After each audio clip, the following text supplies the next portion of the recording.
Olá, estamos aqui mais uma vez para fazer uma ministração da Palavra de Deus, responder algumas perguntas que me foram levantadas nos 4 últimos vídeos que fizemos. Eu vou explanar agora, tentar dar umas respostas. E esse assunto que eu vou discorrer, que eu vou explanar, ele já não é novo, ele já tem sido explanado através da história por teólogos arminianos e calvinistas. Mas mesmo assim, ainda a teologia no contexto arminiano ainda anda divorciada do discurso prático com relação à teologia. Eu convido aos meus colegas arminianos para que coloquem na prática o que pensa sobre o assunto. Qual? Vontade de Deus e a responsabilidade humana. Tenho ouvido arminianos fazendo declarações calvinistas sobre este tema. Os motivos são diversos, eu não sei exatamente porquê. Talvez, no momento caloroso da pregação, não conseguem perceber as contradições na fala. Talvez por ignorância da doutrina, ou por estudarem pouco, ou por estudarem e não entenderem, por não investirem tempo nos estudos, talvez receando colocar Deus no banco dos réus, talvez ser mal interpretados pelos seus aconselhandos, talvez seja uma saída tangente fácil que o calvinismo dá para saídas nas demandas da vida. Lamentavelmente, ainda não se tem uma compreensão correta da soberania de Deus e a responsabilidade humana. E eu pretendo problematizar para fazer você pensar. Esta é minha tarefa como educador, pastor.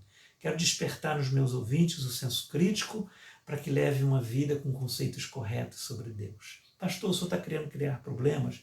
De jeito nenhum. Aleixo, uma jornalista, diz o seguinte: bom mesmo é ter problema na cabeça, sorriso na boca e paz no coração.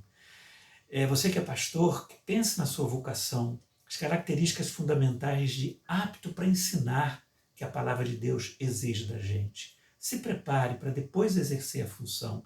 Tenha posições formadas sobre as questões bíblicas, independente das correntes ao seu redor. Tenha convicções.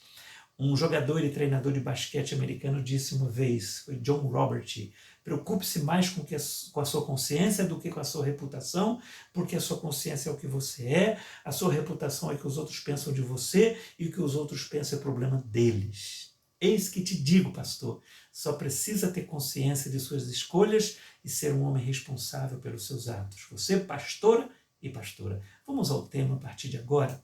Vamos fazer essa reflexão, vamos ver o que a Bíblia diz sobre o assunto?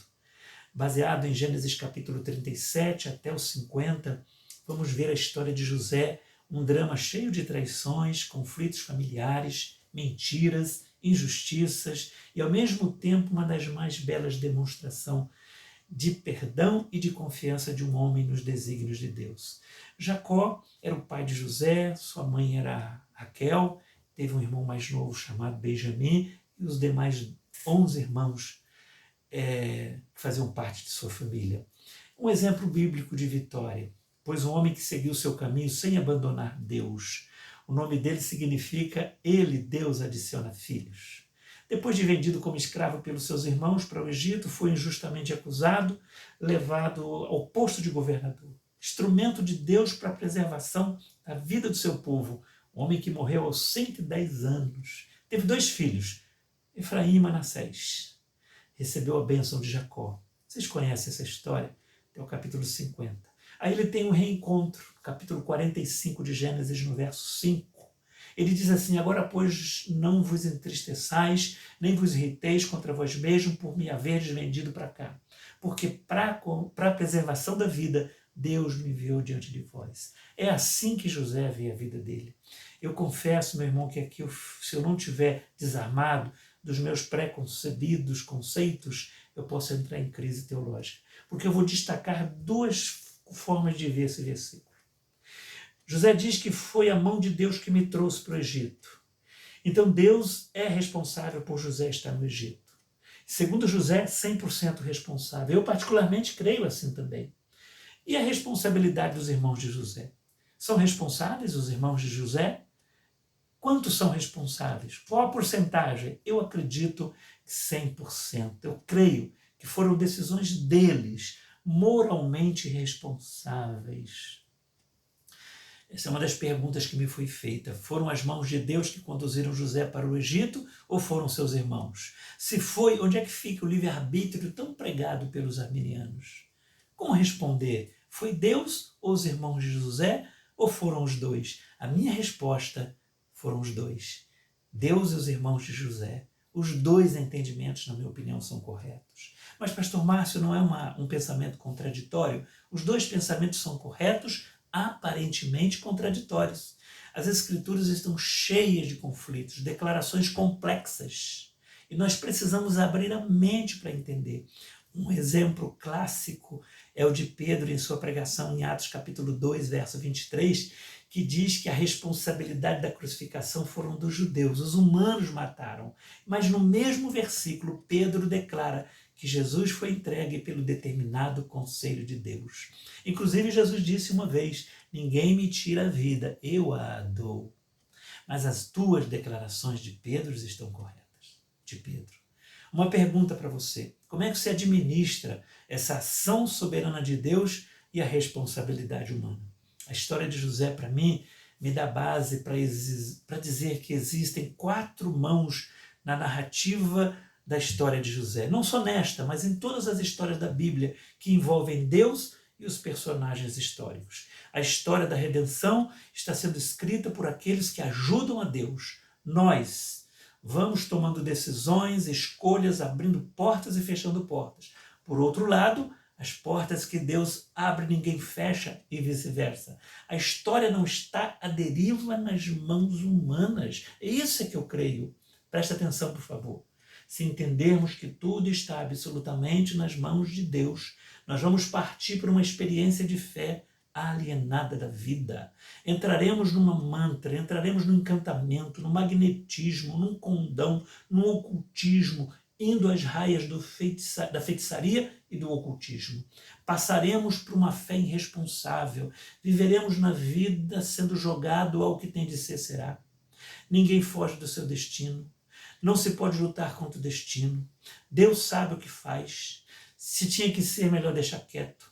Foi da vontade de Deus que isso acontecesse. Imagina a gente viver assim, uma vida do que seja o que Deus quiser, de forma ignorante, irresponsável, inconsequente, como se não fôssemos responsáveis ou como se não respondêssemos pelos atos da vida.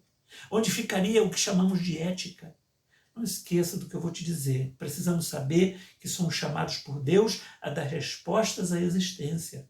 Temos que decidir, agir, ser agente, ser real, deliberar, sentar, definir, dispor, estatuir, optar, resolver, tomar decisões responsáveis.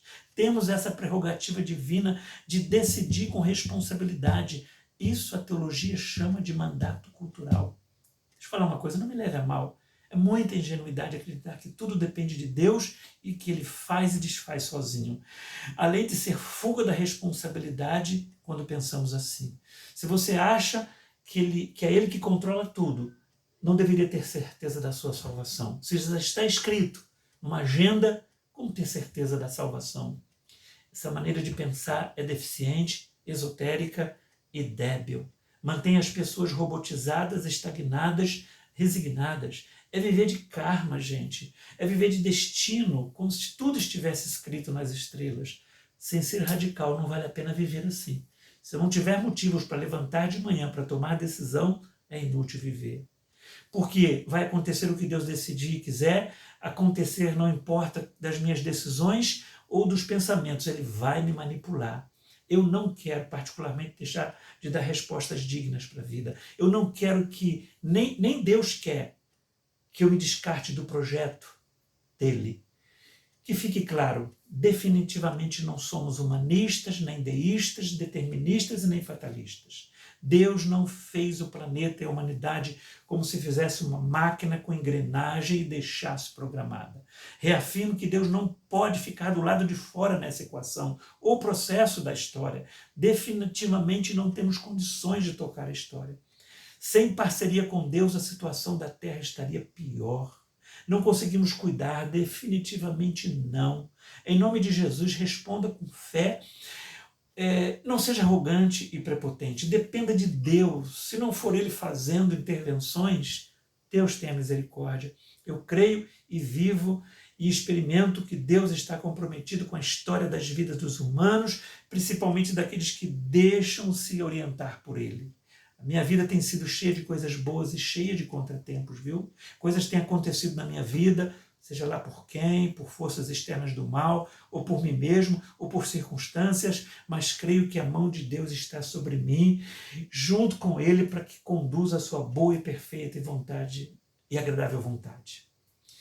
Deus sempre faz mudar o mal em bem. É isso na história de José. Os irmãos de José fizeram mal contra ele, responsabilidade humana. Deus transforma em bem, soberania divina. Deus é amoroso, Ele intervém. Somos bombardeados com calamidade, desastre, estrago, infortúnio, desgraça, infidelidade, mal, revés. E, por fim, essa é a pandemia que estamos tentando descrever. Mas de onde vem isto? Quem é o responsável? Deus? Os homens? De onde vem esse mal escondido nesse vírus? Esse mal traz morte. A morte e o mal são invisíveis. Deus não pode ser, na minha opinião, porque Ele diz que eu vim para que tenham vida e a tenham com abundância. Mas o que Deus espera de nós? Aqueles que não se cuidam, que não estejam debaixo das leis civis orientadas pelos governos, ele é coautor, é sócio, é afiliado, é associado e é comparsa desse mal que mata. Nós temos que fazer nossa contra-vontade, no sentido de contra-vontade desse mal. Afinal de contas, não podemos ser irresponsáveis. No mínimo, agir inteligentemente e firme. Aprenda uma coisa, devemos agir com fé e que Deus é capaz de reverter esse mal em bem com nossa parceria. Estou vendo muita coisa boa surgindo, acontecendo em meio ao mal. Tem surgido muita gente que está vivendo com dignidade, honradez, consciência, com sabedoria, com trabalho, fazendo com dependência e temor de Deus, fazendo coisas lindas. Inclusive, pessoas que nós julgamos não terem Cristo. Nosso planeta, nosso mundo está em movimento e o mundo está aí. Não fique fora, não fique alienado desse novo normal. Deus conta com você para dar a volta por cima e contribuir para a humanidade que está sendo resgatada. Tenha sabedoria e humildade para aprender as lições em meio a esse mal. É isso que Deus espera de você e com muito amor. Eu procuro viver dessa maneira, responsável, faço tudo o que é genuinamente bom para viver, me cerco de tudo que Deus tem me dado para viver. Que depender de mim, a boa mão de Deus sempre terá acesso na minha vida para me conduzir. Eu não tomo decisões sem antes usar os meios da graça disponíveis para a minha vida. Interessante que uma vez eu li um livro de um teólogo do século passado, eu só não me lembro agora o nome dele, ele disse uma frase interessante: tenho aprendido que Deus não abençoa decisões, e sim intenções. Eu, particularmente, tenho pontos cegos na minha vida. Às vezes não tenho todas as informações para decidir, me falta capacidade para analisar tudo, tenho minhas formas de ver o mundo, leio a Bíblia e tiro conclusões diferentes de outros, sou crítico, mas Deus vê aqui dentro o meu coração. Salmos diz que Deus vem sobre a terra para Ele se mostrar forte para aqueles cujos corações são inteiramente dele. Sabe como é que eu faço? Eu digo assim: Deus, vou tomar decisões, mas seja feita a sua vontade. Me ajude a ver o que o Senhor tem colocado diante de mim para eu decidir. Você é um líder da igreja, pastor responsável, que precisa orientar o rebanho de Deus.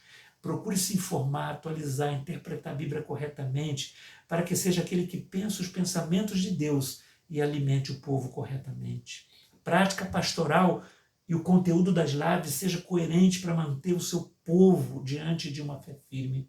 Você é membro da igreja? Sugiro que se alimente com palavra pura. Vê aonde você está se alimentando. Questione o prato que está sendo servido. Seja um bereano. Faça parte da sua igreja local para viver esse conflito de 2020. Seja um cristão.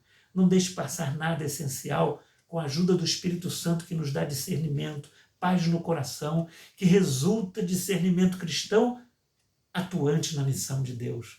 Seja responsável. Jesus, quando deixou o planeta, quando nos deixou fisicamente, disse que faríamos obras maiores do que Ele. Construa, crie, trabalhe, não seja preguiçoso. Nós não estamos de férias. Estamos em isolamento, responsavelmente trabalhando. Somos salvos salvando, redimidos redimindo. Em nome de Jesus. É isso que eu te convido nesta oportunidade, para ser esse homem, essa mulher de Deus. Que Deus te abençoe rica e abundantemente.